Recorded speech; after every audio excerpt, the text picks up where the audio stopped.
Ready, set, action. Hi, I'm Colin. I'm Chelsea. I'm Ryan. And I'm Drew. And we're the Gamesmiths, and we're here to play The Last Bottle of Rum. Ryan's going to teach us the rules. All right. There's only one bottle of rum left in all the Pirates' Bay, and its owner will offer it to whoever brings the most valuable treasure. Each player takes control of one of the pirates, ready to take any risk to overcome the dangers awaiting across the islands, and grab as many legendary treasures as they can carry. The game is played over a series of 10 rounds in clockwise order. The first player takes their turn, then the player to their left, and so on until everyone has played 10 turns and the game ends. The player with the most points at the end of the 10th turn is the winner. So, we have our map here. Everyone's going to get a starting hand of 4 cards. And so how you play on your turn is when it's your turn, you're going to throw down 2 of your cards, and you have to play 2 cards every time. And it has to be 2, and you just play them at the same time at the start of your turn. The cards are going to have 2 to 3 icons on them apiece. This one has 2 like sailing icons. That one's a sailing icon and a wrench, so on and so forth.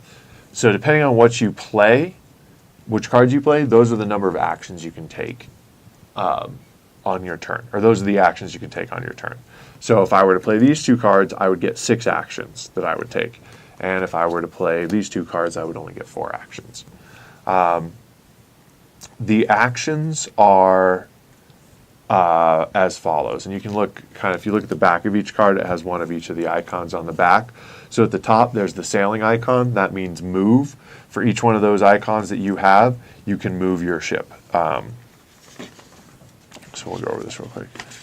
You can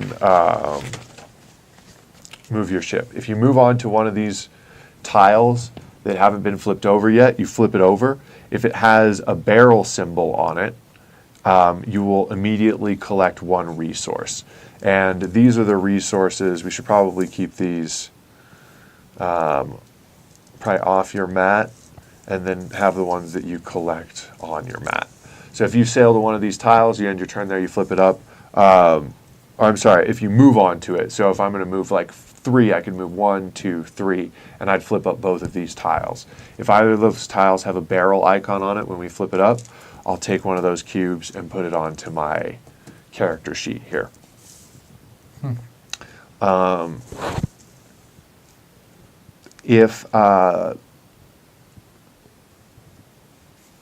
And you can kind of move anywhere. You move on to spaces occupied by other players, obstacles, or even the kraken. So you can kind of move wherever you want, basically. Then there are resources. Take as many resources of your color as you have of the barrel. So then there's the barrel symbol, which is resources. So if I were to play like these 2 cards, it has a. Actually, flip that one down so I can use this example. Yep. So I would play these 2 cards. This one has 2 move and 1 barrel. So before I moved, I'd immediately take 1 resource and place it on my character sheet. So like if I played these 2 cards, I can move. You'd move to barrel, correct. And a lightning? Correct. Okay. So that's what you do. Yeah, that's what you do during your turn. So then there is the skull and crossbones. That's the attack. 1 attack symbol represents a range of 1 hexagon. If you have enough range, you can attack another player. So if you were to have 2 of those symbols, that means you could attack 1 person that's 2 hexagons away, or 2 like people that are each 1. Yeah. So if like Drew's green here, and we're all set up like that, if Drew plays 2 attacks, you could use both of your attacks to attack this blue person once, because they're 2 away, or you could use 1 attack to attack purple and 1 attack to attack red. And then I can still barrel.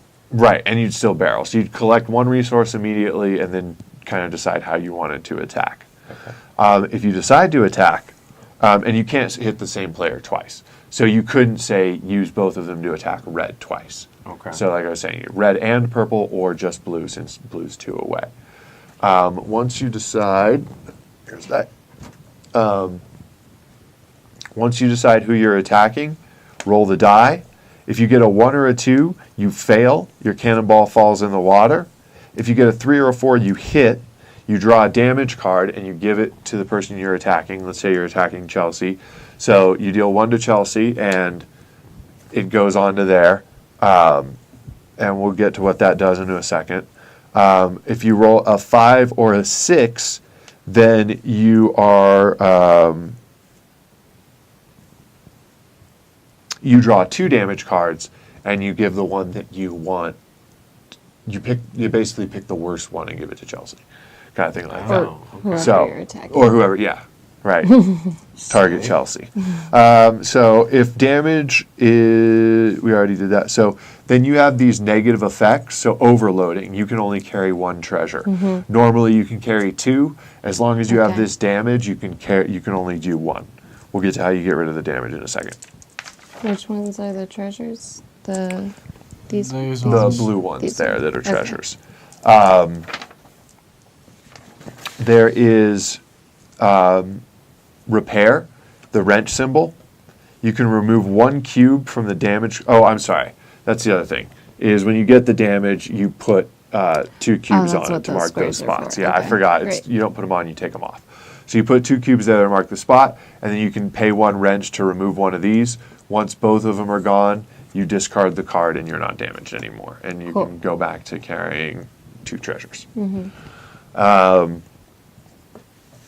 If you are damaged and you already have 2 damage cards, the person that's damaging you looks at the card that would be your new damage card and decides if they want it to replace one of your current cards, essentially. How many damage cards can you have? You can only have 2. That's these Oh, okay. spots. So if both spots are full and you hit me again, so I've got Voodoo Doll and Rusty Anchor, and you draw Overloading, and you try and decide, okay, is it going to be more useful to overload him Because than... Rusty Anchor's only got 1 damage counter on it. Right, Say. possibly, yeah. So you could refresh that and kind of screw me over on some damage I healed.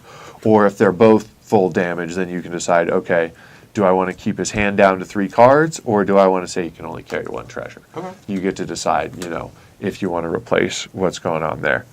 So that's what repair does. So, yeah, just the number of symbols you have, that's the number of cubes you pull off. Then there's the lightning bolt symbol, and that's use your ability. And we'll get to that in a second. But with the lightning bolt symbol and enough resources, you can use your hero power. You discard the needed resources and apply the effect of your ability. And all of these are, if you have more than 1, you kind of do it more than once. So if you have 2 abilities and you can activate it twice, you can pay to activate it twice, so on and so forth. Go ahead. Cool. Let's look at our player boards here real quick. So everybody has their player board in front of them. First, you have your character's illustration, if you're anybody but me. Then they have their special ability, which is what we just discussed. It's this lightning bolt symbol. Mine is try and attack another player, even if they're not within range, for 2. So I can attack anybody, anywhere on the board for 2 resources anytime I use my power. So I'm more aggressive. Then the second thing is your character bonus. It's the next line down. It's going to have a gray icon next to it. It is a special bonus for each one of your turns, or for some characters, only at the beginning of the game. The shark gives me 1 attack symbol per turn. So no matter what cards I play, I add an additional attack symbol. So I'm pretty aggressive. Watch out for me. There's your treasure spot here. When you collect a new treasure, place it above the player board at the appropriate spot. You can only carry 2 treasures at a time. If you want to take a third, you have to come back to the starting hexagon to secure them. So how do we know what's the appropriate spot? So you go from right to left. So what will happen is you'll get your first 2 Okay. treasures, and let's say I've got Poseidon Trident and then just this chest. And then we'll come back to the center square here, which is D. When you move on to the starting hexagon, you can secure this treasure. Move it underneath your player board, its bonus or negative effects are no longer active anymore, but you earn more points for it at the end of the game.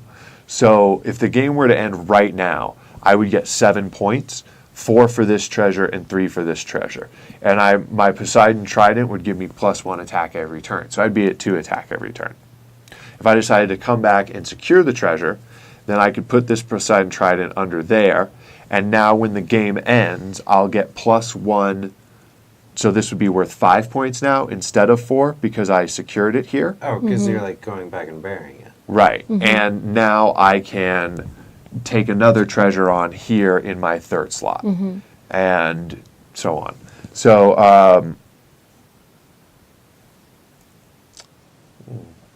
yeah, so you get your bonus points. And so if the game were to end now, I would get 4, 5, 6, 7, 8, 9, 10. And then +1 point if I have at least 2 eggs. So if I had a second dodo egg, each dodo egg would be worth 3 essentially. But I don't. So 2, 5, another 5, I'd have 10 points at the end of the game.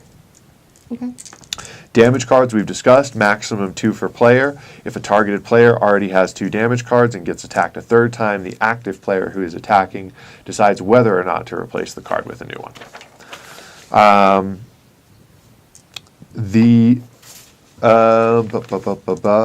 So the last thing we got to talk about is kraken attacks. Whenever you discard a cube or spend a resource cube for whatever reason, so I decide I play this, and I'm red, I'm way out here, I play these 2 cards for my turn, and I decide though, I have my special ability, I want to use it to try and attack Colin, who's on the other side of the map.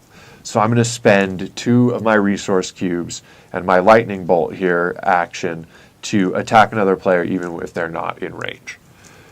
When I spend those, I'm going to put these 2 red cubes onto the kraken tile here.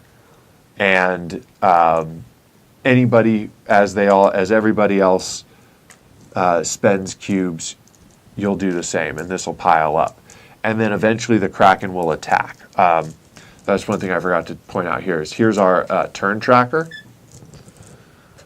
So. And whenever the turns get to a turn with a kraken symbol, the kraken will attack. And when that happens, so there's one at 3, 6, and 9. 10 is the end of the game. No. Okay. And then what we'll do is we'll take all of these and we'll mix them up, and then we'll draw 4, as many as there are players. And so there's 2 blue and 2 of the neutral cubes here. So that means Chelsea gets attacked because blue was her color, and that was the most that was pulled. So when the kraken attacks, the kraken meeple, in this case the chicken, moves to the player who's attacking on the same hex as the targeted player, and then rolls 1 die and applies its effect. So once again, we're just going to roll 1. If we get a 1 or a 2, the player who's getting attacked removes 1 resource, don't put it in the kraken area, and takes -1 points. So you lose a point, essentially. I'm not sure how we can track that. I guess maybe we put the we can cube. track that with maybe one of these black cubes or something. Yeah. But yeah, so you're going to take -1 point. Player, if they get a 3 or a 4, the player removes 2 resources and loses 2 points, and on a 5 or a 6, they lose 3 points and 3 resources. The kraken will not move until it attacks elsewhere. Players move onto the hexagon will suffer his wrath, which I assume means gets attacked. So you are allowed to move onto the square of... But it is inadvisable. Right, but it will lash out at you. In best case scenario, you're losing 1 resource and a point. So really need to move on to that kraken for some reason. Or maybe you can get forced there. So couple other things. So the other way that you can spend resources is when you play your cards, you'll notice they all have abilities. So Song of the Sirens, delete a damage card attached to you. Or Yo Ho Ho, roll a die and pick as many barrels as half of the result. So if you'd like, you can spend the amount of barrels that are on the card to take that additional action. So Yo-Ho-Ho is free. So in theory, I could go like this. So I can play out, like, I'll play out an example turn, I guess. I'll put... So are these barrels? Yes, the resources, yes. So I'll play out an example turn here. We'll get the Kraken back. So I am going to play Yo-Ho-Ho and Song of the Sirens. And I am allowed to kind of resolve this and any of this stuff in any way, in any order that I want to. So I can play the actions or effects in any order that I want to. So the first thing I'm going to do is I'm going to go Yo-Ho-Ho. And I am going to roll a die, and I get 1. Let's pretend I got 2. So I got 2, so I get half as many of that as the result. So I'll get 1 resource for doing that. And then I've got a barrel here, so I'm going to take another resource for doing that. And let's say I did have this voodoo damage on me with 2 cubes on it. So then the next thing I can do is, I don't have any repairs, but I can use these 2 resources that I just earned, put them on the Kraken spot there, and use it to delete a damage card attached to me. So I'll just get rid of that. I'll discard that damage card, and that's gone. And then I have 2 actions. My actions cost me 2 each. I've decided to use my barrels to heal myself, so I'm not going to get to use my barrels to fuel my action, and I'm out of barrels. I get to move 2. I'll move 1, 2. And then I have 1 attack from my hero power and 1 attack from the cards that I played for turn. So I will move, actually, I'll move here, and then I'll attack both of these people. So I'll roll 1 die to attack green, which is Drew. I get a 4. I'll flip over this damage card, give it to Drew. He has a rusty anchor now. And then I will roll this die when I'm attacking purple, which is Colin. I got a 6. So now I'm going to pick up 2, mutiny or overload. I'll do mutiny. You got to play with your cards on the table so we can all see your hand. And then at the end of my turn, I will draw cards to have 4 in hand. If I have, so those were 2 of my cards. I've got these 2 left. So I'll draw back up to 4. If for some reason I did something and I had 5 cards in hand at the end of my turn, I'd have to discard down to 4. So whatever it is, when you pass turn, you should have 4 cards for your next turn. Unless, for example, my special ability is play with 5 cards. Sure, yeah. So instead yeah. of 4. Yeah, so you're I the start out octopus, with so you would 5. just get 5 cards. Yeah, and that's your ability. So Okay. you have one of those abilities that just happens at the beginning of the game. And yeah, you just get 5 cards, so exactly. So that's pretty much it. Also, technically, I think that's a squid. It is a squid, Oh, because the Kraken's the big bad guy. Yeah. right? Well, he called it an octopus. I call it an It's octopus. a squid. A mollusk of some sort. It is. So that's that. Are there any questions? How about Total gameplay? first But it person. looks like you really, like, if possible, and if you have the attack, I guess, it really behooves you to be between people. Yeah, I mean, if you have Like- multiple attacks, or if you want to attack multiple people. So, Like, I think if your object is to do as much damage as possible, you want to be as close to as many It's people like as you would possible. want to be. Yeah, like you guys. You want to switch heroes?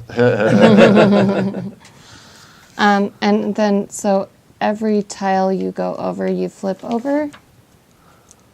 Correct. Or- Yes. As you move over a hexagon. So, So then they including have an including effect the on one other you people. land on? yes, Okay. And did we go over these land ones? What are these? the map cards. I am not sure. There's nothing in here. They might be. It just says shuffle the map cards to form a deck. Reveal 1 card less than the number of players. So reveal 3 cards if you're playing 4.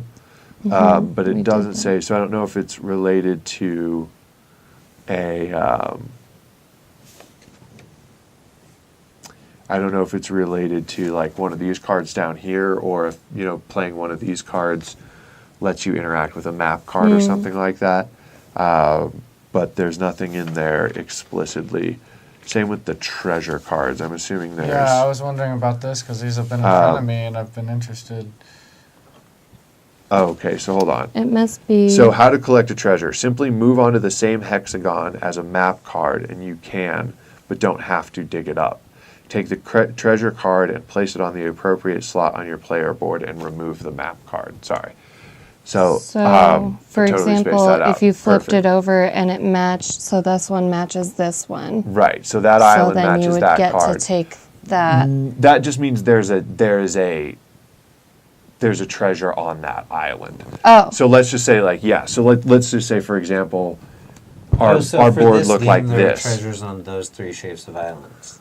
Right now, yes. Okay. But then as soon as, let's say, Chelsea just found this treasure and dug it up, she would take this island off, and then we And would reveal discard this it, one. and- And then as yeah. soon as we reveal this one, now there's a treasure here. Even though there wasn't before, now you can come here and get the treasure that's on that island. So, yeah, so simply... So if I got here and flipped this over and it was was a right treasure. here, You could- that means I get to pick up a treasure card? Right, you would Well, dig the it up and treasures you'd are pick. already There's out. yeah, there's 3 of them already. I already took Right, them right, all, right. but yeah, you'd get to choose from your pie. Or I don't know if it's the. It's the one probably the, that's it's the one next to next it? to it. Yeah, I the would parallel assume. I would assume it would be. Take the treasure card. Yeah. Yeah, So 'cause I they're would say lined up, yes. I would say and- it's going to be whichever one it's aligns with that. So how to secure a treasure? Go back to the starting one and then just move your treasure card or cards underneath. So you can secure as many as you want.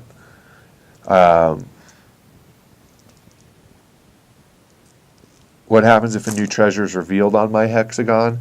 Lucky you, you can collect it, but only during your turn. That means as long as you're the active player, as long as you're not an active player, the other person can steal it. So if I'm here and there's no treasure there, but then Chelsea gets a treasure over here that reveals or whatever, or I guess that's Chelsea. So if it's not Chelsea's turn when this card is revealed, there's still a treasure here. I could, though, come in here and snipe it really quick and dig it up before your turn and steal it from you. So you don't necessarily automatically get it. Where Does does that make she go sense? if you go into the same hex as her? You can move into each other's hexes. You There's can no- share a hex without Yes. fighting or anything. Correct. Oh, Yeah, okay. you just move in there. There's a cyclone card that will put this thing down. Place it on the hexagon that you're on. So if you play the cyclone card, Chelsea plays the cyclone card, we put the cyclone card on the spot she's on. Any player who finishes their turn adjacent to it is automatically sucked into it. So it just moves you one in there and kind of makes it difficult for people to end their turn on specific spaces. The cyclone stays the whole game, but can be moved with another cyclone card. At the end of the dodo egg treasure, we explained that. If you have 1, it gets 2 points. If you have 2, they each give you 3. At the end of the tie, if the 2 players have the same score, the one with the most resources wins. So if tie on treasure, tie goes to whoever has the most cubes.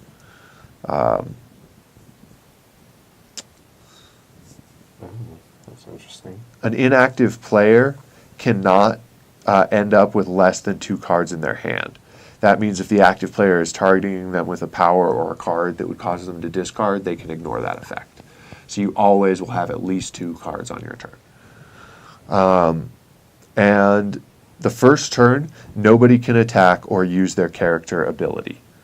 That's the law. Also, you can't attack or use your ability. Pirates. Right?